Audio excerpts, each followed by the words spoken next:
Hey guys, what's up everybody? Welcome back again to another video tutorial from the Apex Academy of Mathematics. We are learning the language of the universe begins here. On this channel, we break down your fundamentals, we rebuild you as a student, and we unlock that genius that lies within you.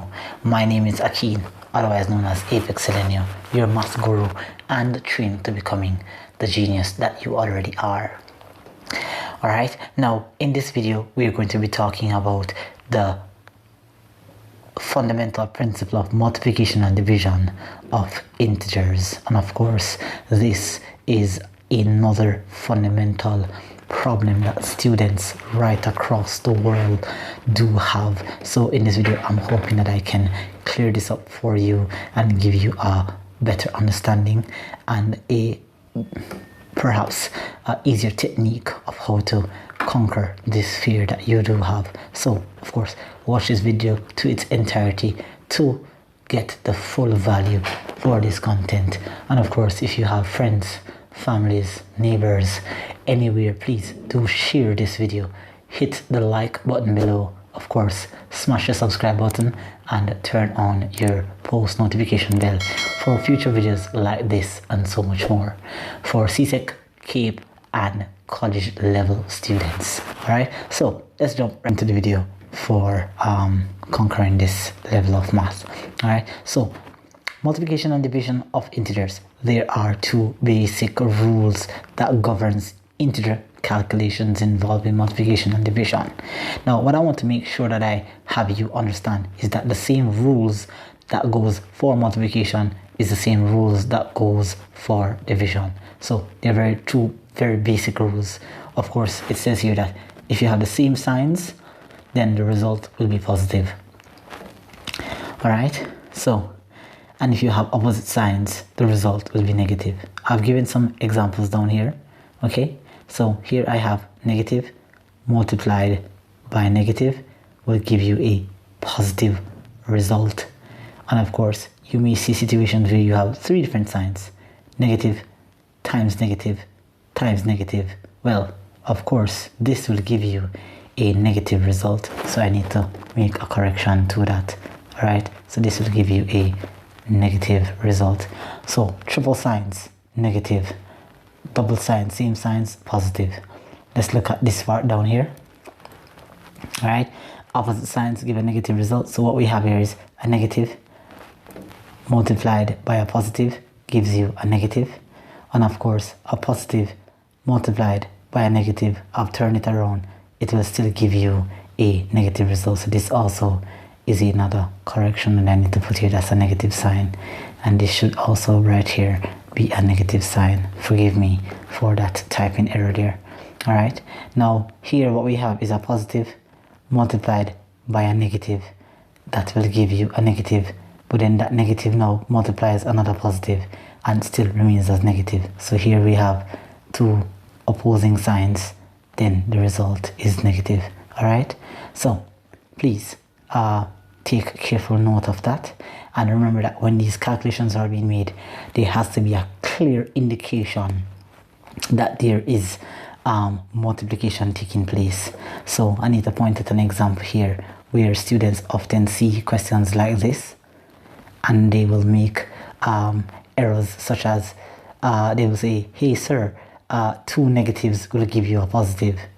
In this scenario here we are not multiplying, there isn't any multiplication or indication of a multiplication sign. So yes, two negatives when being multiplied gives a positive result, but two negatives when adding or subtracting will be the same negative sign. So please do not make that fundamental error. Alright, so do forgive me for this error and this error here, just typing error. Alright, so remember that this is a negative and this is also a negative right here. Alright, so we do have situations where we have sign clashes. So occasionally you might be working out some problems and you might see a negative hitting a negative without any number between them.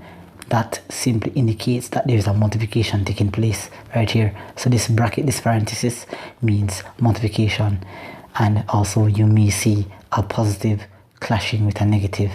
You're never going to see this, right? You hardly will ever see this unless it's constructed by the teacher, but this part never really shows up. But these two are the main ones: negative times negative, positive, positive times negative, negative. And of course, you're never going to see a positive clashing with a positive, so I did not worry to indicate that right here.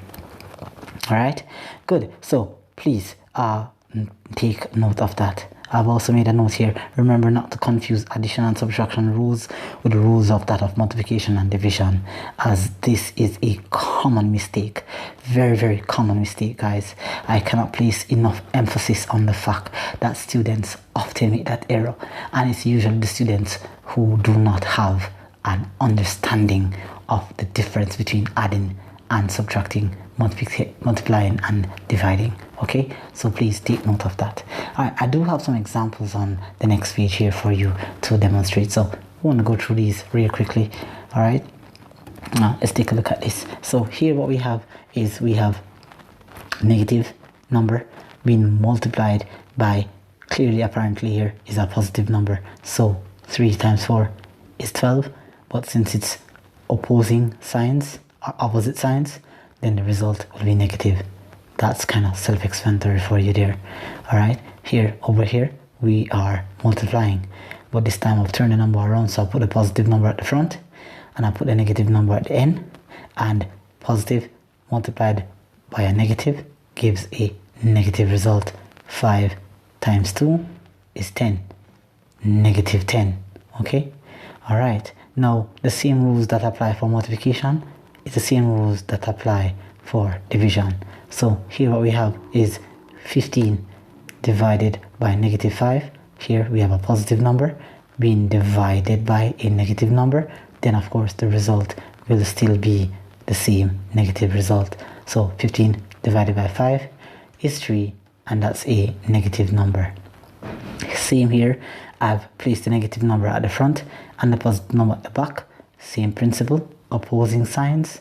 Here we have negative 24 divided by 8. 24 divided by 8 is 3.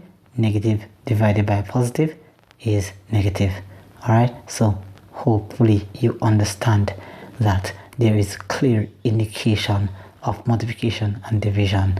So this question should never be a problem, because this is one of my biggest scare for students, especially when their fundamentals are very, very weak. All right, so make note of that. All right, so let's jump into the remaining examples. Here we have two same signs, positive, positive, so the result is positive. 2 times 6 is 12. Same here, we have a negative multiplied. Clearly you can see here that is an indication of a multiplication sign here. So a negative multiplied by a negative.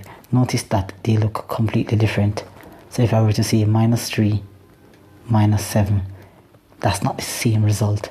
Alright, so you cannot say negative and negative is positive. Please do not say that. Okay, these are clearly different concepts. Alright, good.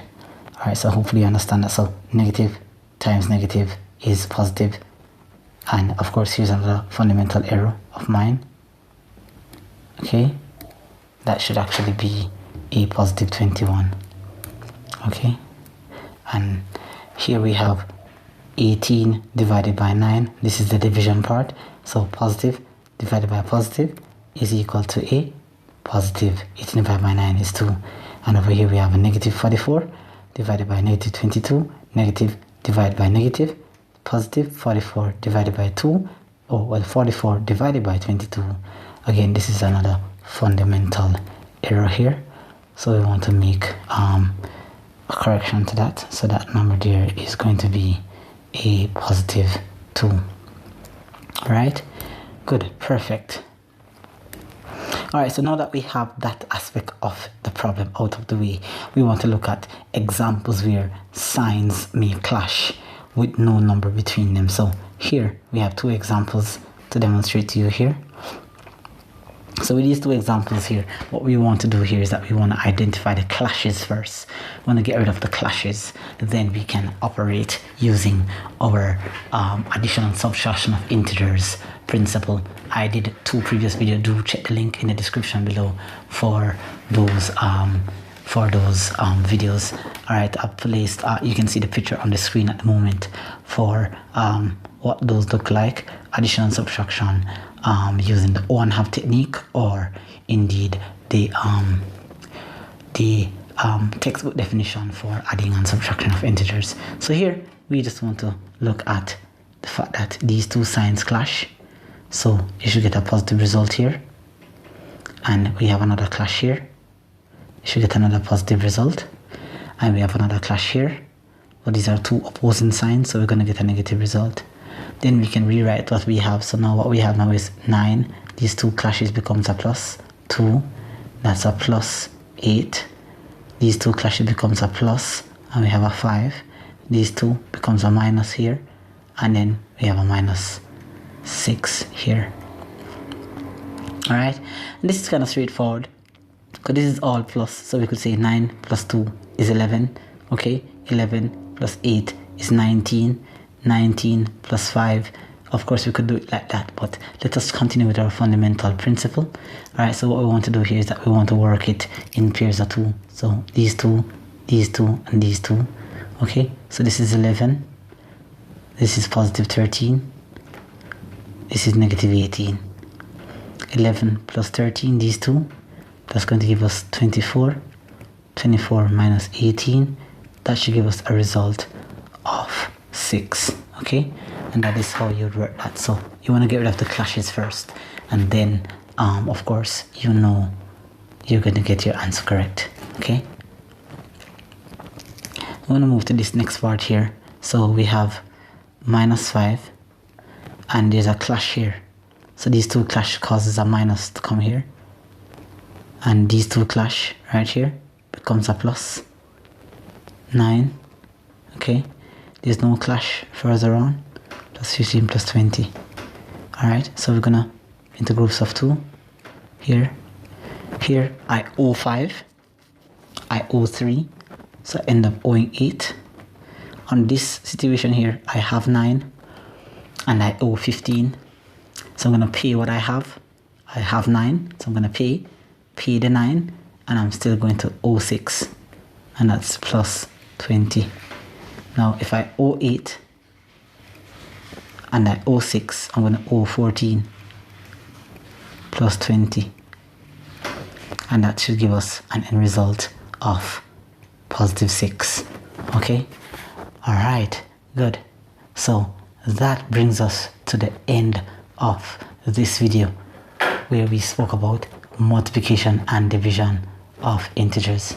Okay, we're going to go well, there isn't any more example, but the principle applies if we were doing division. All right, so that brings us to the end of this video tutorial. All right, hopefully this was able to help you to conquer your fears in science and science involving integers. So do take care, and I'll see you next time in another video tutorial. My name is Akin, otherwise known as Apex Selenium, and see you next time in another one. All right, take care, bye.